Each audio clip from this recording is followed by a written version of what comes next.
मैं दास पलांगे सीजी शिक्षा में आपका स्वागत करता हूं। हम देख रहे हैं कक्षा 6वीं विज्ञान में 11वां आपका इकाई है, अगर अध्याय है बोल सकते हैं, जिसका नाम था आपका ऊष्मा, है ना, ऊर्जा। और हमारा क्या दिया है, हमारा जो है मशीनें, ये हमको देखना है। कार्य, ऊर्जा और मशीनें, ये हमारा अध्याय का क्या था, नाम था भाई। और इससे पहले वाले क्लास में हम लोग देखे थे कार्य क्या होता है, ऊर्जा क्या होता है ना। और उसके अलावा ऊर्जा के कितने रूप होते हैं और किस प्रकार से ऊर्जा एक रूप से दूसरे रूप में रूपांतरित होता है, ये हम लोग देखे थे। जिसमें हम लोग जो है प्रकाशीय ऊर्जा देखे थे, यांत्रिक ऊर्जा देखे थे, स्थितिज ऊर्जा देखे थे, गतिज ऊर्जा देखे थे, है ना। वैसे ही और कुछ ऊर्जा है जिसको हमको अभी क्या करना है, पढ़ाई करना है, ठीक है। तो यहाँ पर कौन सा है भाई, ये अभी दिया है आपको विद्युत ऊर्जा। क्या दिया है, विद्युत ऊर्जा। विद्युत ऊर्जा का बड़ा ही हमारे दो दैनिक जीवन है, उसमें क्या होता है, बहुत महत्वपूर्ण क्या होता है, कार्य होता है भाई। टीवी उसी से चलता है, पंखा उसी से चलता है, लाइट उसी से चलता है, और हमारे घर में बहुत सारे यंत्र हैं वो आपका बिजली से ही चलता है ना। और बिजली जो होता है या जो विद्युत ऊर्जा होता है, वो विद्युत ऊर्जा जो है दूसरे रूप में परिवर्तित हो करके आपको कई प्रकार से जो है क्या करता है, अन्य ऊर्जा के रूप में कार्य में उपयोग जो है लाया जाता है। तो इसी से हम लोग पढ़ेंगे। तो क्या बोल रहा है, हमारा दैनिक जीवन में विद्युत ऊर्जा का सर्वाधिक उपयोग होता है। सर्वाधिक मतलब सबसे ज़्यादा उपयोग किसका होता है, अगर ऊर्जा में बात करें तो विद्युत ऊर्जा का होता है। मतलब आपको मान लो क्वेश्चन कर दे कि सबसे ज़्यादा उपयोग होने वाले ऊर्जा कौन सा है, तो आप क्या बता सकते हैं भाई, सबसे ज़्यादा उपयोग होने वाला ऊर्जा कौन सा ऊर्जा होता है, हमारा विद्युत ऊर्जा होता है। ये भी लिखा है ना, हमारे दैनिक जीवन में सबसे ज़्यादा अगर उपयोग होने वाला ऊर्जा है, सर्वाधिक ज़्यादा मात्रा में उपयोग होने वाला ऊर्जा है, वो कौन सा ऊर्जा होता है, हमारा विद्युत ऊर्जा। तो आप भी बता सकते हैं कि सबसे ज़्यादा मात्रा में उपयोग होने वाला ऊर्जा कौन सा है, तो विद्युत ऊर्जा जो है होता है, वो सबसे ज़्यादा हमारे दैनिक जीवन में उपयोग होता है। क्योंकि विभिन्न प्रकार के जो उपकरण होते हैं या विभिन्न प्रकार के जो मशीनें होती हैं, वो सब जो है किसके कारण चलता है भाई, विद्युत ऊर्जा के कारण चलता है। और विद्युत ऊर्जा को भिन्न भिन्न प्रकार की ऊर्जाओं में क्या किया जा सकता है, परिवर्तित किया जा सकता है। यहाँ पर बोल रहा है कि क्योंकि विभिन्न प्रकार के उपकरण, विभिन्न प्रकार के यंत्र किसकी सहायता से चलता है, हमारा भाई विद्युत सहायता से चलता है, विद्युत ऊर्जा के सहायता से चलता है। तो विद्युत ऊर्जा को हम कई रूप में क्या कर सकते हैं, परिवर्तित कर सकते हैं। चाहे उसको प्रकाशीय ऊर्जा में, जैसे विद्युत से क्या जलता है, बल्ब जलता है, तो प्रकाशीय ऊर्जा में परिवर्तित हो गया। मान लो विद्युत से हीटर चलता है, तो वो जो है उसमें ऊर्जा में परिवर्तित हो जाता है। तो यहाँ पर विद्युत ऊर्जा को हम जो है उसके कार्य के आधार पर अलग अलग रूप में क्या कर सकते हैं, उसको परिवर्तित कर सकते हैं। जैसे विद्युत हीटर आपने देखा होगा, घर में तो विद्युत हीटर रहता है, या जिससे खाना पकाते हैं भाई। तो विद्युत जो हीटर होता है, तो विद्युत हीटर में विद्युत ऊर्जा जो होता है ना, या विद्युत जो बल्ब होता है या विद्युत जो प्रेस होता है, तो यहाँ पर क्या बोल रहे हैं, विद्युत हीटर हो गया। घर में जो हीटर होता है उसकी बात करें। उसके बाद विद्युत क्या होता है, बल्ब होता है। बल्ब आपका जो जल रहा है वो विद्युत बल्ब होता है ना, या ट्यूबलाइट बोल सकते हैं। उसी प्रकार विद्युत प्रेस होता है, आयरन जिसको बोलते हैं। ये विद्युत ऊर्जा को किसमें परिवर्तित करता है, हमारा ऊष्मीय ऊर्जा और प्रकाशीय ऊर्जा में क्या करता है, परिवर्तित करता है। जैसे अभी आपको मैं बता रहा था ना, घर में हम जो क्या लगाते हैं, हीटर चलाते हैं। तो हीटर को अगर हम क्या करते हैं, विद्युत ऊर्जा देते हैं, विद्युत ऊर्जा देते हैं, तो विद्युत ऊर्जा को हीटर किस में बदल देता है भाई, उसको ये ऊष्मीय ऊर्जा में क्या कर देता है, परिवर्तित कर देता है। क्योंकि आप देखे हैं, जैसे हीटर को विद्युत लगाते हैं, वहाँ से हमको क्या होता है, इस प्रकार से गर्माहट जो है महसूस होता है। और वो गर्माहट किसकी वजह से होता है भाई, ऊष्मीय ऊर्जा से होता है। तो आप देख रहे हैं कि हीटर एक ऐसा यंत्र है जो यंत्र विद्युत ऊर्जा को किस में बदलता है भाई, ऊष्मीय ऊर्जा में परिवर्तित कर रहा है। उसी प्रकार अगर हम बल्ब की बात करें, बल्ब देखे होंगे आपके घर में, बल्ब जलता है। तो ये जो बल्ब होता है, ये विद्युत ऊर्जा को किसमें बदल देता है भाई, प्रकाशीय ऊर्जा में बदल देता है। किस में बदल देता है, प्रकाशीय ऊर्जा में बदल देता है। तो आप देख रहे हैं कि यहाँ पर जो विद्युत ऊर्जा है, ये विद्युत ऊर्जा कई प्रकार की ऊर्जा में परिवर्तित हो रहा है। और उसको परिवर्तित करने में कौन मदद कर रहा है, कई प्रकार की या जो यंत्र हैं वो उसको मदद कर रहा है ना। जैसे हीटर एक यंत्र है जो विद्युत ऊर्जा को किस में बदलता है, ऊष्मीय ऊर्जा में बदलता है। बल्ब एक यंत्र है जो विद्युत ऊर्जा को किस में बदलता है, प्रकाशीय ऊर्जा में क्या करता है, हमारा परिवर्तित करता है। उसी प्रकार अगर हम जो है घर में हमारा जो आयरन होता है, कपड़ा जो है उसको प्रेस करने का, ये जो आयरन होता है, आयरन क्या करता है, विद्युत ऊर्जा को किस में परिवर्तित करता है, ऊष्मीय ऊर्जा में क्या करता है, परिवर्तित करता है। तो इस तरीका से आप क्या कर सकते हैं, बता सकते हैं कि हमारे दैनिक जीवन में सबसे ज़्यादा उपयोग होने वाले ऊर्जा में कौन सा ऊर्जा है, विद्युत ऊर्जा है। और ये विद्युत ऊर्जा जो होता है वो बहुत सारे यंत्रों में क्या किया जाता है, उपयोग लाया जाता है। और वो जो यंत्र होता है वो विद्युत ऊर्जा को अलग अलग ऊर्जा में क्या कर देता है, परिवर्तित कर देता है। जैसे हीटर विद्युत ऊर्जा को ऊष्मीय ऊर्जा में परिवर्तित करता है, बल्ब जो होता है वो विद्युत ऊर्जा को प्रकाशीय ऊर्जा में परिवर्तित करता है, आयरन जो होता है वो विद्युत ऊर्जा को ऊष्मीय ऊर्जा में क्या करता है, परिवर्तित करता है। तो आप भी बता सकते हैं, जैसे आपसे क्वेश्चन करेगा, बताइए हीटर जो है विद्युत ऊर्जा को किस में परिवर्तित करता है, तो ऊष्मीय ऊर्जा में परिवर्तित करता है। बल्ब विद्युत ऊर्जा को किस में परिवर्तित करता है, प्रकाशीय ऊर्जा में परिवर्तित करता है। ठीक है, आयरन जो होता है वो विद्युत ऊर्जा को किस में परिवर्तित करता है, ऊष्मीय ऊर्जा में परिवर्तित करता है। ऐसे आप क्या कर सकते हैं, बता सकते हैं। और ये भी बता सकते हैं कि सबसे ज्यादा उपयोग होने वाला ऊर्जा कौन सा है, विद्युत ऊर्जा है। ठीक है भाई, ऐसे कर सकते हैं। चलिए अब हम क्या करते हैं, आगे की ओर बढ़ते हैं। आगे क्या दिया है, विद्युत ऊर्जा को ध्वनि ऊर्जा में भी परिवर्तित करने वाले उपकरण है भाई, है ना। आपके स्कूल जब आप पढ़ने जाते होंगे तो आजकल जो है इस प्रकार से घंटी लगाने के समय खत्म हो गया, आजकल बटन लगाते हैं। या आप उसको बोल सकते हैं ना, हर घर के बाहर में क्या होता है, हमारा एक जो है घंटी बजाने के लिए रहता है, जिसमें हम लोग बजा करके घर के सदस्य को क्या कर सकते हैं, बुलाते हैं, है ना। तो वो हमारा बेल डोर जिसको बोलते हैं। ठीक है, तो उसमें आप देखे होंगे कि वो विद्युत ऊर्जा को किसमें, ध्वनि ऊर्जा में परिवर्तित करता है भाई। ठीक है, कौन, जैसे विद्युत घंटी होता है, घर के बाहर होता है। मोटर कार जो होता है, मोटर गाड़ी, उसका हार्न होता है, वो भी तो हमारा क्या होता है, ध्वनि होता है, जो विद्युत की वजह से चलता है। कारखाने होते हैं भाई, कारखाने में विभिन्न प्रकार के जो है सायरन्स लगा होता है, जोर से आवाज आता है ना बड़े बड़े उद्योगों में। तो ये सब जो है हमारा विद्युत ऊर्जा किसमें परिवर्तित हो रहा है, ध्वनि ऊर्जा। जैसे घर में जो बेल डोर लगा होता है ना, घर के बाहर क्या होता है, जो घंटी लगा रहता है, वो क्या करता है, हमारा विद्युत ऊर्जा को जो है ध्वनि ऊर्जा में परिवर्तित करता है। गाड़ी जो होता है, गाड़ी का जो हार्न होता है वो विद्युत ऊर्जा को ध्वनि ऊर्जा में परिवर्तित करता है। कारखानों में भी क्या होता है, विद्युत ऊर्जा ध्वनि ऊर्जा में क्या होता है, परिवर्तित होता है। तो आप देख रहे हैं, देखो उसमें ऊर्जा में बदल रहा है, प्रकाशीय ऊर्जा में बदल रहा है, ध्वनि ऊर्जा में बदल रहा है, कौन, विद्युत ऊर्जा। इसको आपको देखना है। विद्युत ऊर्जा को गतिज ऊर्जा में भी क्या किया जाता है भाई, परिवर्तित किया जा सकता है ना। किसको, विद्युत ऊर्जा को गतिज ऊर्जा में भी परिवर्तित किया जा सकता है। जैसे विद्युत इंजन होता है ना, विद्युत से चलने वाले इंजन होते हैं। आजकल जितना भी ट्रेन है वो ट्रेन किससे चल रहा है भाई, लाइन से चल रहा है ना। तो आप देख रहे हैं कि ट्रेन क्या हो रहा है, किससे चल रहा है, हमारा लाइन से चल रहा है, अर्थात उसमें गतिज ऊर्जा होता है। क्योंकि मैं आपको गतिज ऊर्जा पहले पढ़ा चुका हूँ।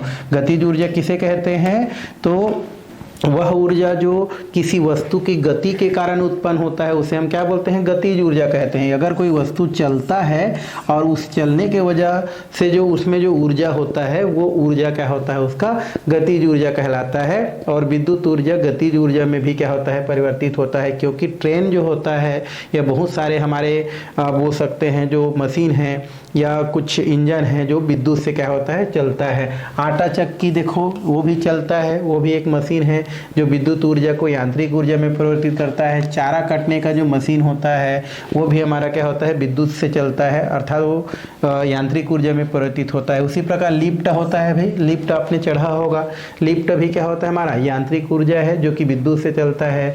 विद्युत पंप होता है भाई, बहुत सारे पंप हैं, ये सब विद्युत ऊर्जा को, है ना, ये हो गया, लिफ्ट हो गया। इसी प्रकार विद्युत पंप होता है, मशीन जो होता है, विद्युत पंप जो होता है ना पानी वानी का, ये विद्युत ऊर्जा को स्थितिज ऊर्जा में क्या करता है, परिवर्तित करता है। उसका रेडियो विद्युत ऊर्जा को ध्वनि ऊर्जा में, टीवी विद्युत ऊर्जा को ध्वनि ऊर्जा में, प्रकाश दोनों ऊर्जा को परिवर्तित करता है। मतलब हम ये बोल सकते हैं कि विद्युत ऊर्जा कई प्रकार की ऊर्जा में परिवर्तित होता है। ठीक है, यही इसमें क्या किया गया है, बताया गया है। तो यहाँ से आपको बहुत सारे चीज सीखने को मिलता है। पहला सीखने को ये मिलता है कि सबसे ज्यादा उपयोग में आने वाला कोई ऊर्जा है तो कौन सा ऊर्जा है, हमारा विद्युत ऊर्जा होता है। ठीक है, और विद्युत ऊर्जा को अलग अलग रूपों में क्या किया जा सकता है, अलग अलग ऊर्जा के रूपों में परिवर्तित किया जा सकता है, बदला जा सकता है, जो कि हम लोग यहाँ पर देखे हैं। हम विद्युत ऊर्जा को ध्वनि ऊर्जा में बदल सकते हैं। किसके माध्यम से? तो कार गाड़ी होता है वो विद्युत ऊर्जा को ध्वनि ऊर्जा में परिवर्तित करता है। हीटर जो है विद्युत ऊर्जा को उसमें ऊर्जा में परिवर्तित करता है। आयरन जो है विद्युत ऊर्जा को उसमें ऊर्जा में परिवर्तित करता है। बल्ब जो होता है वो विद्युत ऊर्जा को प्रकाशीय ऊर्जा में परिवर्तित करता है। तो इस तरीक़ा से आप इसमें क्या कर सकते हैं, बता सकते हैं। चलिए अब हम चलते हैं ऊर्जा संरक्षण। क्या देखना है? ऊर्जा संरक्षण। ऊर्जा को संरक्षित रखना। संरक्षण मतलब क्या होता है भाई? उसको सेफ रखना। तो यहाँ पर हमको क्या देखना है? ऊर्जा संरक्षण देखना है। वैसे ऊर्जा का संरक्षण करने की ज़रूरत नहीं है, ठीक है। संरक्षण किसका किया जाता है? जिसको नष्ट होने का डर रहे उसका संरक्षण किया जाता है। लेकिन ऊर्जा ऐसा है जिसको न तो नष्ट किया जा सकता है और न ही उत्पन्न किया जा सकता है। केवल उसको एक रूप से दूसरे रूप में क्या किया जा सकता है? परिवर्तित किया जा सकता है, रूपांतरित किया जा सकता है। और यही आपका क्या कहलाता है? ऊर्जा संरक्षण का क्या कहलाता है? नियम कहलाता है। तो एक क्वेश्चन यहाँ से आपका बन जाता है। आपको क्वेश्चन करेगा, क्या क्वेश्चन करेगा? ऊर्जा संरक्षण के नियम किसे कहते हैं? ऐसा आपसे क्वेश्चन करेगा। क्या क्वेश्चन करेगा? ऊर्जा संरक्षण के नियम क्या है ना? ऐसे क्वेश्चन करेगा। तो आपको क्या बोलना है? ऊर्जा न तो उत्पन्न किया जा सकता है न उसे नष्ट किया जा सकता है, केवल एक रूप से दूसरे रूप में क्या किया जा सकता है? उसको रूपांतरित किया जा सकता है या परिवर्तित किया जा सकता है। यही आपका क्या कहलाता है? ऊर्जा संरक्षण का जो है नियम कहलाता है। तो इसको आपको क्या करना है? जानना है और आपको जो है वैसे जवाब देना है। तो ऊर्जा को कभी नष्ट नहीं कर सकते हम, केवल एक रूप से दूसरे रूप में बदल सकते हैं। जैसे हम यहाँ पर देखें ना, इससे पहले जो विद्युत ऊर्जा था, इस विद्युत ऊर्जा को हम लोग नष्ट थोड़ी कर रहे हैं, बल्कि वो किस भी दूसरे ऊर्जा में परिवर्तित हो जा रहा है। किसमें? उसमें ऊर्जा में। तो ऊर्जा खत्म नहीं हो रहा है, बल्कि एक रूप से दूसरे रूप में परिवर्तित हो जाता है, रूपांतरित हो जाता है। यही ऊर्जा संरक्षण का क्या कहलाता है? आपका नियम कहलाता है, ठीक है। तो आपको अगर प्रश्न करेगा तो आप क्या जवाब देंगे? ऊर्जा संरक्षण का नियम किसे कहते हैं? तब बोल सकते हैं कि ऊर्जा न तो नष्ट की जा सकती है न ही उत्पन्न की जा सकती है, केवल एक रूप से दूसरे रूप में परिवर्तित की जा सकती है। यही ऊर्जा संरक्षण की नियम कहलाती है। जैसे हम भोजन खाते हैं, तो भोजन खाते हैं तो क्या हो जाता है? भोजन का रासायनिक ऊर्जा हमारे अंदर क्या हो जाता है? वो आपका गतिज ऊर्जा में या अन्य प्रकार के ऊर्जा में परिवर्तित हो जाता है, ठीक है। उसी प्रकार मोमबत्ती को जलाते हैं तो मोमबत्ती खत्म नहीं होता है, बल्कि मोमबत्ती एक ऊर्जा से दूसरे ऊर्जा में परिवर्तित हो जाता है। यही हमारा क्या कहलाता है? ऊर्जा संरक्षण का क्या कहलाता है? नियम कहलाता है। तो एक क्वेश्चन यहाँ से आपको पूछेगा तो आपको पता होना चाहिए। इस नियम को हेल्महोल्ट्ज़ नामक वैज्ञानिक ने प्रतिपादित किया है ना? कौन किया है इसको? एक हमारा वैज्ञानिक का नाम है ना, हेल्महोल्ट्ज़। क्या है हमारा? हेल्महोल्ट्ज़। तो हेल्महोल्ट्ज़ नामक वैज्ञानिक ने ये जो ऊर्जा संरक्षण का जो नियम है उसको क्या किया गया है?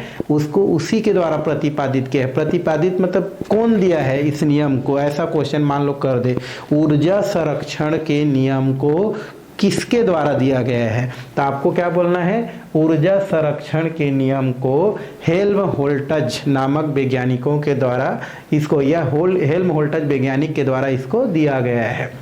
यदि सभी प्रकार की ऊर्जाओं को ध्यान में रखा जावे तो ब्रह्मांड में सभी ऊर्जाओं का योग क्या रहता है? स्थिर रहता है। यदि हम पूरे ब्रह्मांड की बात करें, ब्रह्मांड मतलब जिसमें पूरे नक्षत्र, ग्रह, तारे सब आ जाते हैं, तो पूरे अगर हम ब्रह्मांड की बात करें तो पूरे ब्रह्मांड में ऊर्जा का मान क्या है? हमारा स्थिर है। ऊर्जा का मान क्या है भाई? स्थिर है। स्थिर है मतलब समझ रहे हो? ऊर्जा पहले भी उतना था, अब भी उतना है, मतलब उसमें कोई परिवर्तन नहीं हो रहा है। ऊर्जा का मान क्या है? स्थिर है। ये बोल रहा है कि यदि आप सभी प्रकार की ऊर्जा को ध्यान में अगर देखें तो ब्रह्मांड में सभी ऊर्जाओं का योग अगर करें, उनका मान स्थिर है, मतलब न तो बढ़ रहा है न घट रहा है, केवल एक रूप से दूसरे रूप में परिवर्तित होता रहता है। तो इसके आधार पर आप बोल सकते हैं कि ब्रह्मांड का ऊर्जा क्या है? स्थिर है। ठीक है। तो यहाँ से आपका एक क्वेश्चन ऊर्जा संरक्षण का नियम कौन दिया इसको, हेल्महोल्ट्ज़ नामक वैज्ञानिक ने दिया। और हमारे ब्रह्मांड के में या हमारे ब्रह्मांड में ऊर्जा का मान क्या है, स्थिर है। ये आपको 3 पॉइंट क्या करना है, याद रखना है। आइए बोल रहा है, चलिए कुछ दैनिक जीवन में या दैनिक जीवन से संबंधित कुछ घटना होता है उस पर हम क्या करते हैं, विचार करते हैं। कैसे विचार करते हैं, जैसे जब मोमबत्ती को जलाई जाती है तब उसमें संचित रासायनिक ऊर्जा प्रकाश ऊर्जा और ऊष्मा ऊर्जा में रूपांतरित हो जाती है। तो आपको मैं भी बताया ना कि जब मोमबत्ती को हम जलाते हैं तो मोमबत्ती खत्म होता है ऐसा दिखता है, लेकिन वो खत्म नहीं हो रहा है, बल्कि मोमबत्ती के अंदर जो रासायनिक ऊर्जा होता है वो ऊर्जा आपको जो है प्रकाशीय ऊर्जा के रूप में या ऊष्मीय ऊर्जा के रूप में क्या हो जाता है, आपको दिखाई देता है या उस ऊर्जा में वो परिवर्तित हो जाता है। ठीक है, तो यही चीज यहाँ पर बताया जा रहा है कि जैसे हम मोमबत्ती को क्या करते हैं भाई, जलाते हैं, तो जो मोमबत्ती में क्या रहता है हमारा, ये जो मोमबत्ती होता है इसमें रहता है रासायनिक ऊर्जा, रासायनिक ऊर्जा रहता है किसमें, मोमबत्ती में। और जैसे हम क्या करते हैं, इसको जलाते हैं ना, तो ये किस में बदल जाता है, प्रकाशीय ऊर्जा में, और थोड़ा बहुत ऊष्मा देता है तो ये ऊष्मीय ऊर्जा में भी क्या हो जाता है, परिवर्तित हो जाता है। तो आप देख रहे हैं कि मोमबत्ती खत्म नहीं हो रहा है, बल्कि वो ऊर्जा के एक रूप से दूसरे रूप में क्या हो रहा है, परिवर्तित हो रहा है। तो इस तरीक़ा से आप ये उदाहरण क्या कर सकते हैं, इसको रख सकते हैं। दूसरा, सीढ़ी से ऊपर चढ़ते समय हम अपने भार को ऊपर ले जाते हैं, इसके लिए कुछ ऊर्जा की हमको हमारे शरीर की क्या होती है, आवश्यकता होती है। और शरीर में जो उपस्थित जो रासायनिक ऊर्जा होती है वो जो है आपका दूसरे ऊर्जा में क्या हो जाती है, आपकी रूपांतरित हो जाती है।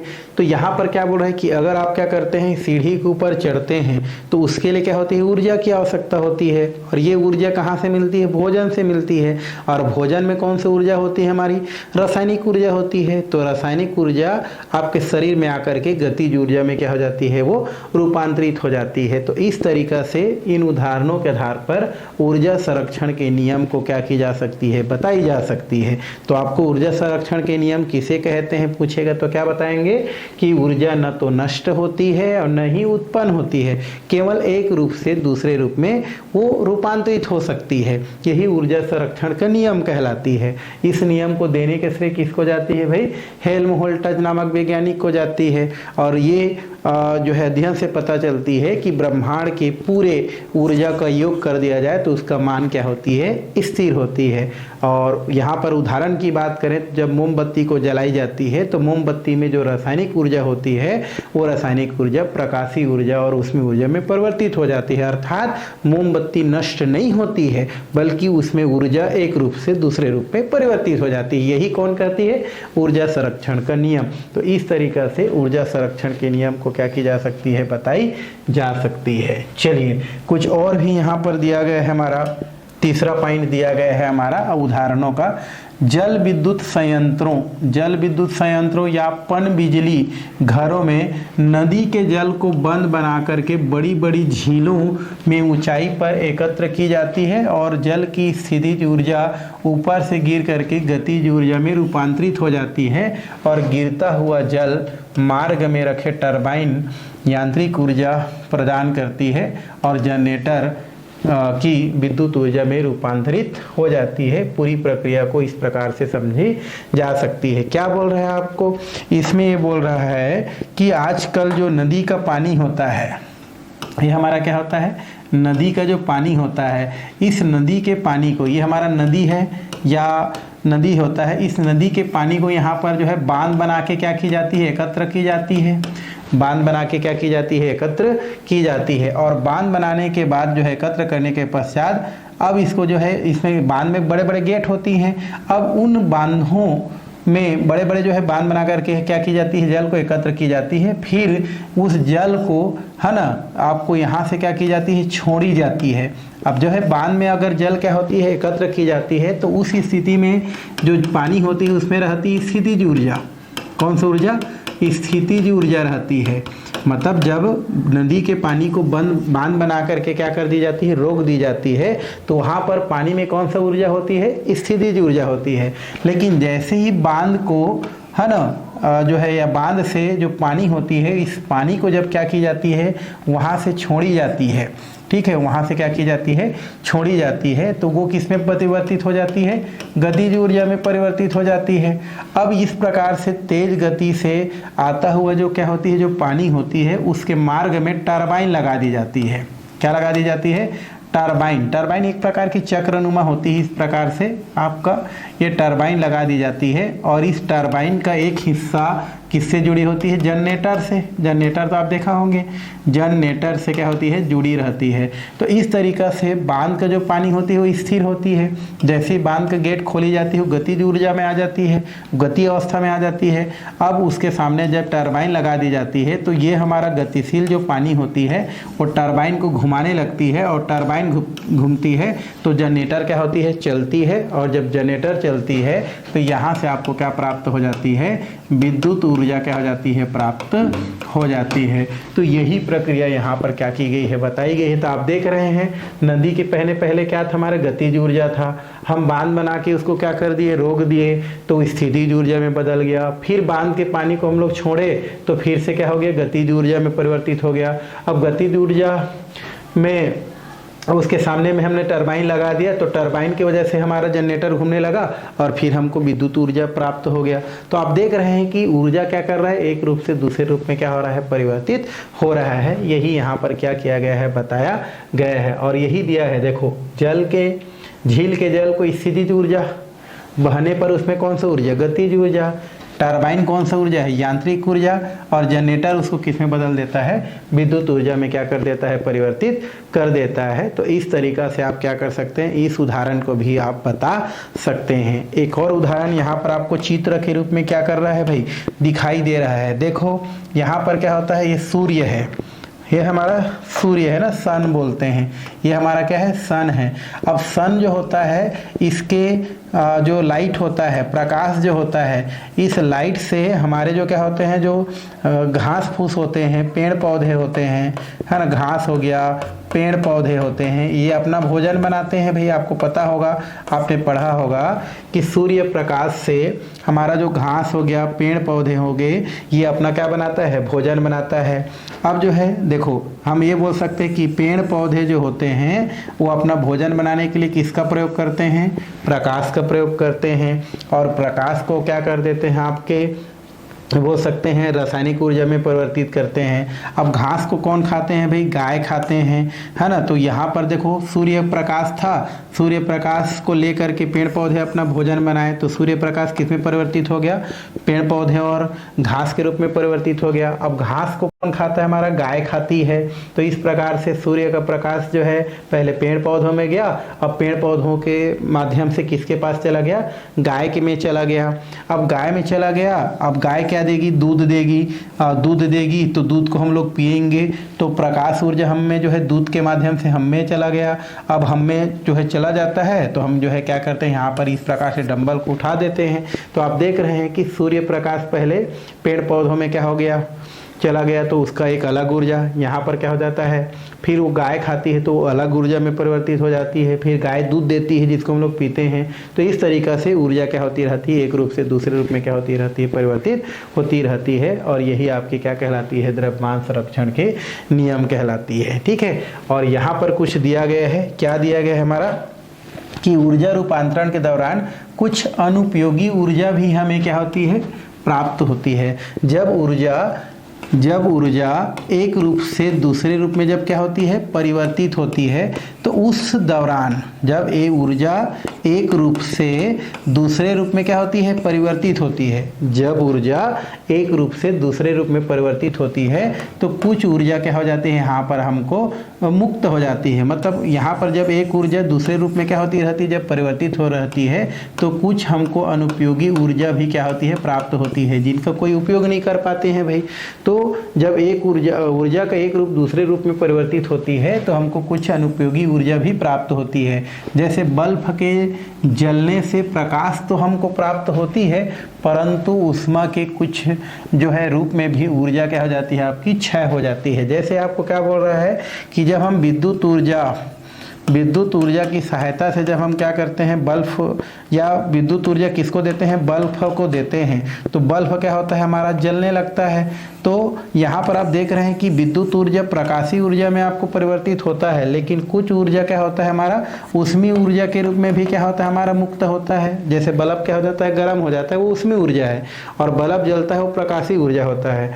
तो विद्युत ऊर्जा प्रकाशीय ऊर्जा में परिवर्तन होने के दौरान कुछ मात्रा में ऊष्मीय ऊर्जा के रूप में क्या हो जाता है, उसका बेकार क्या हो जाता है, हमारा भाग चला जाता है। तो यही बोल रहा है कि जब बल्ब को हम जलाते हैं तो प्रकाश के उपयोगी या जो प्रकाश ऊर्जा है वो तो उत्पन्न होता है, साथ में कुछ ऊष्मा भी उत्पन्न होता है, जो कि क्या होता है हमारा, इस प्रकार से जो है क्षय हो जाता है। इसी प्रकार यंत्रों से कार्य लेने के दौरान उन्हें दी गई ऊर्जा में से कुछ ऊर्जा जो होता है वो हमारे कल्प ऊर्जाओं के बीच घर्षण के कारण क्या हो जाता है, ऊष्मा में परिवर्तित हो जाता है, ध्वनि में परिवर्तित हो जाता है। तो ये जो ऊर्जा होता है वो ऊर्जा क्षय होता है। यह ऊर्जा का क्षय होता है, और ऊर्जा की इस क्षय को कम करने के लिए विज्ञान और प्रौद्योगिकी प्रयासरत हैं, जिससे यंत्रों को दी जाने वाले ऊर्जा का अधिकांश हिस्सा उपयोगी कार्य में खर्च हो सके। इसलिए साइकिल के कल्प ऊर्जा के बीच घर्षण को कम करने के लिए उसमें तेल या ग्रीस डालकर जो है उसमें लगाते हैं। इलेक्ट्रॉनिक पंख, सिलाई मशीन, बैलगाड़ी तथा अन्य मशीनों के घूमने वाले कल्प ऊर्जा भी तेल डाल करके चिकना किया जाता है, ताकि उसमें जो है कुछ ऊर्जा क्या हो सके, बच सके। तो इसमें आपको क्या बोल रहा है कि जब कोई ऊर्जा एक रूप से दूसरे रूप में परिवर्तित होता है तो उस स्थिति में कुछ ऊर्जा क्या हो जाता है, क्षय हो जाता है। कुछ ऊर्जा क्षय हो जाता है मतलब हानि हो जाता है, कुछ ऊर्जा का हानि हो जाता है। तो उस हानि को बचाने के लिए आजकल वैज्ञानिकों ने कई प्रकार के जो है प्रयास किए हैं, या कई प्रकार के और प्रयास किए जा रहे हैं, ताकि उस क्षय होने वाले, हानि होने वाले ऊर्जा को हम बचा सके। यही वजह है कि हमारा जो क्या होता है, बहुत सारे जो मशीन होते हैं उस मशीन में तेल लगाया जाता है, ग्रीस लगाया जाता है, ताकि उसमें जो है घर्षण कम हो और जो है बेकार जो है उसमें ऊर्जा जो है न निकले। इसलिए हम लोग जो है तेल, ग्रीस इत्यादि का प्रयोग करते हैं। क्यों? क्योंकि जब ऊर्जा एक रूप से दूसरे रूप में अगर परिवर्तित होता है, और अगर मान लो अधिकांश ऊर्जा जो है उसमें से हानि हो जाता है, तो सामने वाला को उतना ऊर्जा प्राप्त नहीं हो पाता है, जिससे उसका कार्य भी सही ढंग से नहीं हो पाता है।